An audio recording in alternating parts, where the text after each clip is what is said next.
आप देख रहे हैं आली न्यूज़। मैं आपका मेज़बान चौधरी फजल रहमान आपसे मुखातिब हूँ। इस वक्त चग्गा के मकाम पे बंडाला का इलाका है, समानी ज़िला भैंबर आज़ाद कश्मीर।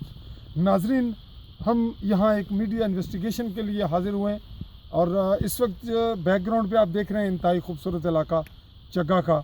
यहाँ एक भैंस की हलाकत हुई और वो ज़िम्मे लग रहा है डॉक्टर शाहिद वेटनरी डॉक्टर समानी से। हमारे पास मौजूद हैं सूबेदार रिटायर्ड मरहूम राजा यूनुस ख़ान के साहबजादे राजा मुदस्सर ख़ान। ये इनकी वालदा के कंट्रोल में ही इनकी एक भैंस जो थी वो उनका गुज़र औक़ात के लिए काम चल रहा था और वो पेंशन भी ले रही हैं बकौल उनके। नाजरीन, इन दोनों के कन्फ्लिक्ट चले, दरख्वास्तबाजी हुई और इस सतह पे मामलात में मीडिया इन्वेस्टिगेशन के लिए हमारे पास पहुँचे और हमने बाक़ियात भी देखी भैंस की और उसके लिए कुछ पब्लिकली कुछ दोस्तों की, इनकी अजीज़ व अकारब की यह राय है कि उसका DNA टेस्ट होना चाहिए हड्डियों का, उसकी बाक़ियात का। तो हमसे मुखातिब हैं मुदस्सर।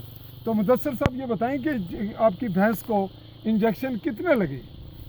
तकरीबन डॉक्टर साहब आए हैं जी। तो हमारी भैंस थोड़ी बीमार थी, इतनी ज़्यादा बीमार नहीं थी। ठीक है। उन्होंने 5-6 इंजेक्शन लगाए हैं और बाद में फिर एक अलग हमने उनको बताया भी है कि जो इंजेक्शन है जलमा का जो कीड़ों को मारने के लिए होता है। जी नाजरीन, ये कीड़े पेट के कीड़े मारने के लिए होता है, तो हमने बताया भी कि नहीं लगाना, फिर उन्होंने लगा दिया। उन्होंने खुद लगा दिया, आपने मना भी किया? हाँ, मना भी किया। फिर बाद में वो कहते हैं कि मैंने मुझसे गलती हो गई है। अब उनसे पूछा भी नहीं है, उनसे पूछते कि हम लगाएं या ना लगाएं, फिर भी हम मना करते हैं। तो उनसे गलती होगी तो फिर इस पे एप्लीकेशनें चली हैं आपकी जानिब से और अभी मामला लेन देन का और सुलह सफाई तमाम मामला पेचीदगी का शिकार है अभी तक? हाँ जी, वो हल तो नहीं हुआ? अभी हल नहीं हुआ अभी। जी नाजरीन, हम इस बात को यहीं पे समेटते हुए बात मीडिया इन्वेस्टिगेशन को आगे बढ़ाएंगे। इस मरले पे मैं आपसे इजाज़त चाहूँगा। अल्लाह हाफिज़।